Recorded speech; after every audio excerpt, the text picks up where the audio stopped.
ರಾಜಧಾನಿ ಬೆಂಗಳೂರಿನಲ್ಲಿ ಡೆಡ್ಲಿ ಡೆಂಗಿಯ ಆಟಾಟೋಪ ಜಾಸ್ತಿ ಆಗ್ತಾ ಇದೆ. ಡೆಂಗಿ ಏರಿಕೆ ಹಿನ್ನೆಲೆಯಲ್ಲಿ ಈಗ ಬಿಬಿಎಂಪಿ ಮನೆ ಮನೆ ಸರ್ವೆಗೆ ಮುಂದಾಗಿದೆ.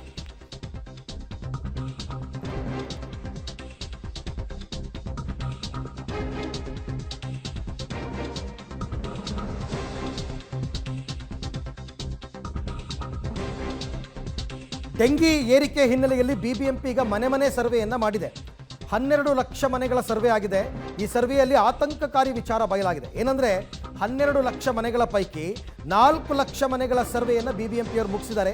ಪ್ರತಿ 4-5 ಮನೆಗೆ ಲಾರ್ವಾ ಸೈಟ್ಸ್ ಇರೋದು ಪತ್ತೆಯಾಗಿದೆ. ಜೊತೆಗೆ ಕೋಮಾರ್ಬಿಡ್ ಪೇಷಂಟ್ಸ್ ಇರೋದು ಬಯಲಾಗಿದೆ. ಕೋಮಾರ್ಬಿಡ್ ಪೇಷಂಟ್ ಅಂದರೆ BP ಶುಗರ್ ಅದು ಎಲ್ಲರ ಮನಲ್ಲೂ ಇದ್ದೇ ಇರ್ತಾರೆ. ಮಹದೇವಪುರ, ಬೊಮ್ಮನಹಳ್ಳಿ, ಪೂರ್ವ ವಲಯದಲ್ಲಿ ಸರ್ವೆ ಆಗಿದೆ. ಲಾರ್ವಾ ಸೈಟ್ಸ್ ಹೆಚ್ಚಾಗಿರೋದ್ರಿಂದ ಡೆಂಗಿ ಏರಿಕೆ ಮುನ್ಸೂಚನೆ. ಲಾರ್ವಾ ಸೈಟ್ಸ್ ಅಂತಂದರೆ ಆ ಸೊಳ್ಳೆಗಳ ಮೊಟ್ಟೆ, ಇನ್ನೇನು ಇಲ್ಲ. ಈ ಸೊಳ್ಳೆಗಳ ಮೊಟ್ಟೆ ಮನೆ ಮನೆಗಳಲ್ಲೇ ಕಂಡು ಬಂದಿದೆಯಂತೆ. ಅಂದರೆ ನಿಮಗೆ ನಿಮ್ಮ ಮನೆಗೆ ಸೊಳ್ಳೆ ಹೊರಗಡೆಯಿಂದ ಏನು ಬರಲ್ಲ, ಕಿಟಕಿ ತೆಗೆದುಬಿಟ್ರೆ ಬಂದ್ಬಿಡುತ್ತೆ, ಬಾಗಿಲು ತೆಗೆದುಬಿಟ್ರೆ ಬಂದ್ಬಿಡುತ್ತೆ ಅಂತಲ್ಲ, ಮನೆಯಲ್ಲೇ ಉತ್ಪತ್ತಿ ಆಗ್ತವೆ ಸೊಳ್ಳೆಗಳು. ಈ ಬಗ್ಗೆ ಮತ್ತಷ್ಟು ಮಾಹಿತಿ ನನ್ನ ಕೊಲೀಗ್ ಲೋಕೇಶ್ ಅವರಿಂದ ಪಡಿತಾ ಹೋಗೋಣ. ಲೋಕೇಶ್, ಸರ್ವೆ ಮಾಡಿರೋದು ತುಂಬ ಒಳ್ಳೆ ಕೆಲಸ, ಬಟ್ ಆತಂಕಕಾರಿ ವಿಚಾರಗಳು ಈ ಸರ್ವೆಯಲ್ಲಿ ಏನು? ಜನ ಯಾವ ರೀತಿ ಎಚ್ಚರಿಕೆಯಿಂದ ಇರಬೇಕಿನ್ನು ಮುಂದಕ್ಕೆ? ಅರವಿಂದ, ಖಂಡಿತವಾಗೂ ಈ ಸರ್ವೆಯಲ್ಲಿ ಆತಂಕಕಾರಿ ವಿಚಾರಗಳು ಬಯಲಾಗಿರೋದ್ರಲ್ಲಿ ಪ್ರಮುಖವಾಗಿ ಪ್ರತಿ 4-5 ಮನೆಗೆ ಲಾರ್ವಾ ಸೈಟ್ಸ್ ಪತ್ತೆ ಆಗಿರುವಂಥದ್ದು ಒಂದು ಆತಂಕ ಪಡುವಂಥ ವಿಚಾರ. ಪ್ರತಿ 4-5 ಮನೆಗೆ ಪತ್ತೆ ಆದರೆ ಅಲ್ಲಿ ಸೊಳ್ಳೆ ಉತ್ಪತ್ತಿಯಾಗಿ ಡೆಂಗ್ಯೂ ಹಬ್ಬುವಂಥ ಆತಂಕ ಹೆಚ್ಚಾಗಿರುತ್ತೆ.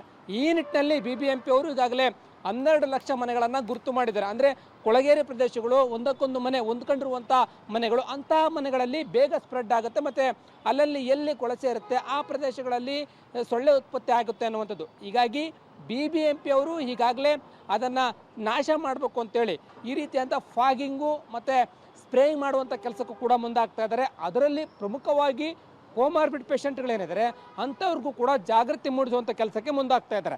ಇದರ ಜೊತೆಗೆ ಚಿಕ್ಕ ಜ್ವರ ಕಾಣಿಸ್ಕೊಂಡ್ರೆ, ನೆಗಡಿ, ಶೀತ ಇರುವಂಥವ್ರಿಗೂ ಕೂಡ ಮನೆ ಮನೆಗೆ ಆಶಾ ಕಾರ್ಯಕರ್ತರು ಹೋಗುವಂಥದ್ದು ಮತ್ತು ನಗರ ಪ್ರಾಥಮಿಕ ಚಿಕಿತ್ಸಾ ಕೇಂದ್ರದ ಸಿಬ್ಬಂದಿಯನ್ನು ಕಳಿಸಿ ಅವರಿಗೆ ಬೇಕಾದಂಥ ಮೆಡಿಸಿನನ್ನು ಕೊಡುವಂಥದ್ದು, ಈ ರೀತಿಯಾದಂಥ ಮುಂಜಾಗ್ರತಾ ಕ್ರಮವನ್ನು ತೆಗೆದುಕೊಳ್ತಾ ಇದ್ದಾರೆ. ಈಗಾಗಲೇ 2000 ಸನಿಹಕ್ಕೆ ಬೆಂಗಳೂರಿನಲ್ಲಿ ಕೇಸ್ಗಳು ದಾಖಲಾಗಿರೋದ್ರಿಂದ ಮತ್ತೆ ಈ ಕೇಸು ಜಾಸ್ತಿ ಆಗುವಂತಹ ಮುನ್ಸೂಚನೆಯನ್ನು BBMP ಅಧಿಕಾರಿಗಳಿಗೆ ಸಿಕ್ಕಿರುವಂಥದ್ದು. ಹಾಗಾಗಿ ಒಂದು ಕಡೆ ಮಳೆ ಬರ್ತಾ ಇದೆ, ಮೋಡ ಕವಿದ ವಾತಾವರಣ ಇದೆ, ಜೊತೆಗೆ ಶೀತ ಗಾಳಿ ಇದೆ. ಈ ಮಧ್ಯೆ ಸೊಳ್ಳೆ ಉತ್ಪತ್ತಿ ಆಗ್ತಕ್ಕಂಥ ಪ್ರದೇಶಗಳನ್ನು ನಿಯಂತ್ರಣ ಮಾಡದೆ ಹೋದರೆ ಮತ್ತೆ ಬೆಂಗಳೂರು ಒಂದು ರೀತಿ ಡೆಂಗ್ಯೂ ಹಬ್ಬಾಗುವಂತಹ ಆತಂಕವನ್ನು BBMP ಅಧಿಕಾರಿಗಳು ವ್ಯಕ್ತಪಡಿಸ್ತಾ ಇದ್ದಾರೆ. ಕೂಡಲೇ ಅದನ್ನು ನಿಲ್ಲಿಸಬೇಕು, ನಿಯಂತ್ರಣ ಮಾಡಬೇಕು ಅಂತೇಳಿ ಈಗಾಗಲೇ ಎಲ್ಲ ರೀತಿಯಾದಂಥ ಸಿದ್ಧತೆಯನ್ನು ಮಾಡ್ಕೊಂಡಿರುವಂಥದ್ದು. 4-5 ಮನೆಗಳಲ್ಲಿ ಏನೀಗ ಲಾರ್ವಾ ಸೈಟ್ಸ್ ಕಂಡು ಬರ್ತಾ ಇದೆ, ಅವುಗಳನ್ನು ಗುರಿಯಾಗಿಟ್ಸ್ಕೊಂಡು ನಿಯಂತ್ರಣಕ್ಕೆ ಮುಂದಾಗ್ತಾ ಇರುವಂಥದ್ದು. ಒಂದು ಕಡೆ ಆತಂಕದ ವಿಚಾರ, ಪ್ರತಿ 4-5 ಮನೆಗೊಂದು ಮನೆಯಲ್ಲಿ ಪೇಷಂಟ್ಗಳು ಸಿಗ್ತಾ ಇದ್ದಾರಂತೆ, ಲಾರ್ವಾ ಸೈಟ್ಸ್ ಸಿಗ್ತಾ ಇದೆ ವಿಪರೀತವಾಗಿ, ಇದು ಆತಂಕ.